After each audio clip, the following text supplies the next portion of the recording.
Nervous, very, very dreadfully nervous I had been and am. But why will you say that I am mad? The disease had sharpened my senses, not destroyed, not dulled them. Above all was the sense of hearing acute. I heard all things in the heaven and in the earth. I heard many things in hell. How then am I mad? Hearken, and observe how healthily, how calmly I can tell you the whole story. It is impossible to tell how first the idea entered my brain, but once conceived, it haunted me day and night. Object there was none. Passion there was none. I loved the old man. He had never wronged me. He had never given me insult. For his gold I had no desire. I think it was his eye. Yes, it was this. One of his eyes resembled that of a vulture. A pale blue eye with a film over it. Whenever it fell upon me, my blood ran cold. And so, by degrees, very gradually, I made up my mind to take the life of the old man, and thus rid myself of the eye forever. Now this is the point.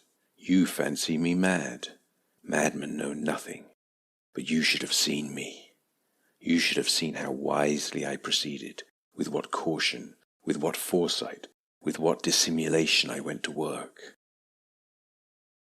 I was never kinder to the old man than during the whole week before I killed him. And every night, about midnight, I turned the latch of his door and opened it, oh, so gently. And then, when I had made an opening sufficient for my head, I put in a dark lantern, all closed, so that no light shone out, and then I thrust in my head. Oh, you would have laughed to see how cunningly I thrust it in. I moved it slowly, very, very slowly, so that I might not disturb the old man's sleep. It took me an hour to place my whole head within the opening, so far that I could see him as he lay upon his bed. Ha! Would a madman have been so wise as this? And then, when my head was well in the room, I undid the lantern cautiously, oh, so cautiously. Cautiously, for the hinges creaked. I undid it just so much that a single thin ray fell upon the vulture eye. And this I did for 7 long nights, every night just at midnight, but I found the eye always closed, and so it was impossible to do the work, for it was not the old man who vexed me, but his evil eye.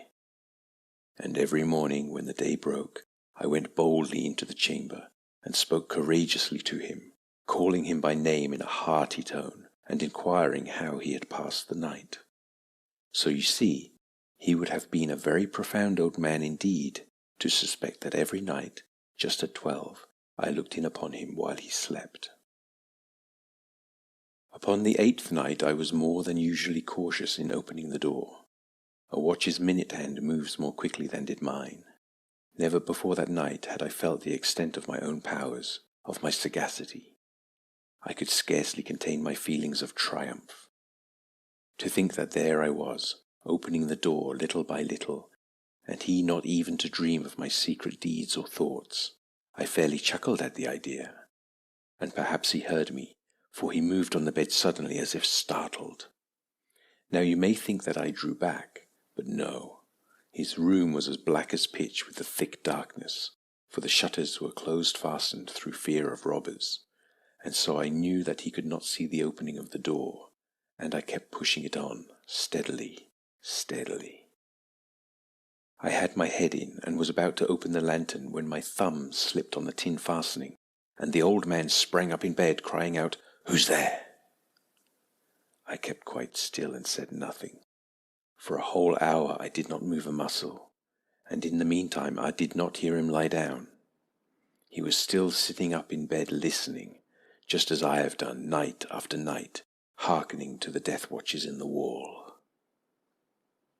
Presently I heard a slight groan, and I knew it was the groan of mortal terror.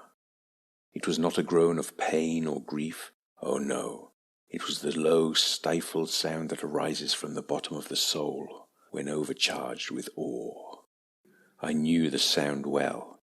Many a night, just at midnight, when all the world slept, it has welled up from my own bosom, deepening with its dreadful echo the terrors that distracted me. I say I knew it well. I knew what the old man felt, and pitied him, although I chuckled at heart. I knew that he had been lying awake ever since that first slight noise, when he had turned in the bed. His fears had been ever since growing upon him. He had been trying to fancy them causeless, but could not. He had been saying to himself, "It is nothing but the wind in the chimney. It is only a mouse crossing the floor, or it is merely a cricket that has made a single chirp." Yes, he had been trying to comfort himself with these suppositions, but he had found all in vain. All in vain, because death, in approaching him, had stalked with his black shadow before him and enveloped the victim. And it was the mournful influence of the unperceived shadow that caused him to feel, although he neither saw nor heard, to feel the presence of my head within the room. When I had waited a long time, very patiently, without hearing him lie down, I resolved to open a very, very little crevice in the lantern. So I opened it. You cannot imagine how stealthily, until at length a single dim ray, like the thread of a spider, shot out from the crevice and fell upon the vulture eye. It was open, wide open, and I grew furious as I gazed upon it. I saw it with perfect distinctness, all a dull blue with a hideous veil over it that chilled the very marrow in my bones. But I could see nothing else of the old man's face or person, for I had directed the ray, as if by instinct, precisely upon that damned spot. And now, have I not told you that what you mistake for madness is but over-acuteness of the senses? Now, I say, there came to my ears a low, dull, quick sound, such as a watch makes when enveloped in cotton. I knew that sound well too. It was the beating of the old man's heart. It increased my fury as the beating of a drum stimulates the soldier into courage. But even yet I refrained and kept still. I scarcely breathed.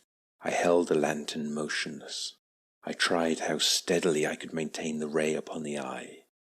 Meantime the hellish tattoo of the heart increased. It grew quicker and quicker, and louder every instant. The old man's terror must have been extreme. It grew louder, I say, louder every moment. Do you mark me well? Have I told you that I am nervous? So I am.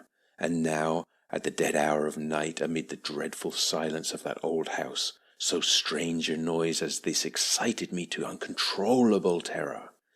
Yet for some minutes longer I refrained and stood still. But the beating grew louder. I thought the heart must burst. And now a new anxiety seized me. The sound would be heard by a neighbour. The old man's hour had come. With a loud yell I threw open the lantern and leapt into the room. He shrieked once only. In an instant I dragged him to the floor and pulled the heavy bed over him. I then smiled gaily to find the deed so far done. But for many minutes the heart beat on with a muffled sound. This, however, did not vex me. It would not be heard through the wall. At length it ceased. The old man was dead. I removed the bed and examined the corpse. Yes, he was stone dead. I placed my hand upon the heart and held it there many minutes. There was no pulsation. He was stone dead. His eye would trouble me no more. If you still think me mad, you will think so no longer when I describe the wise precautions I took for the concealment of the body. The night waned, and I worked hastily, but in silence. First of all I dismembered the corpse. I cut off the head, and the arms, and the legs. I then took up 3 planks from the flooring of the chamber, and deposited all between the scantlings.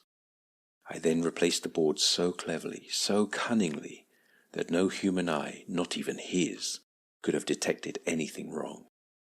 There was nothing to wash out, no stain of any kind, no blood spot whatever. I had been too wary for that. A tub had caught all, ha! When I had made an end of these labours, it was 4 o'clock, still dark as midnight. As the bell sounded the hour, there came a knocking at the street door. I went down to open it with a light heart, for what had I now to fear? There entered 3 men, who introduced themselves with perfect suavity as officers of the police. A shriek had been heard by a neighbour during the night. Suspicion of foul play had been aroused. Information had been lodged at the police office, and they, the officers, had been deputed to search the premises. I smiled, for what had I to fear? I bade the gentleman welcome. The shriek, I said, was my own in a dream. The old man, I mentioned, was absent in the country. I took my visitors all over the house. I bade them search well. I led them at length to his chamber. I showed them his treasures, secure, undisturbed. In the enthusiasm of my confidence, I brought chairs into the room and desired them here to rest from their fatigues, while I myself, in the wild audacity of my perfect triumph, placed my own seat upon the very spot beneath which reposed the corpse of the victim. The officers were satisfied. My manner had convinced them. I was singularly at ease. They sat, and while I answered cheerily, they chatted familiar things. But ere long, I felt myself getting pale and wished them gone. My head ached, and I fancied a ringing in my ears, but still they sat and still chatted. The ringing became more distinct. It continued and became more distinct. I talked more freely to get rid of the feeling, but it continued and gained definiteness, until, at length, I found that the noise was not within my ears. No doubt I grew very pale, but I talked more fluently and with a heightened voice. Yet the sound increased, and what could I do? It was a low, dull, quick sound, much such a sound as a watch makes when enveloped in cotton. I gasped for breath, and yet the officers heard it not. I talked more quickly, more vehemently, but the noise steadily increased. Why would they not be gone? I paced the floor to and fro with heavy strides, as if excited to fury by the observation of the men, but the noise steadily increased. Oh God, what could I do? I foamed, I raved, I swore. I swung the chair upon which I had been sitting and grated it upon the boards, but the noise arose over all and continually increased. It grew louder, louder, louder, and still the men chatted pleasantly and smiled. Was it possible they heard not? Almighty God, no, no. They heard, they suspected, they knew. They were making a mockery of my horror. This I thought, and this I think. But anything was better than this agony.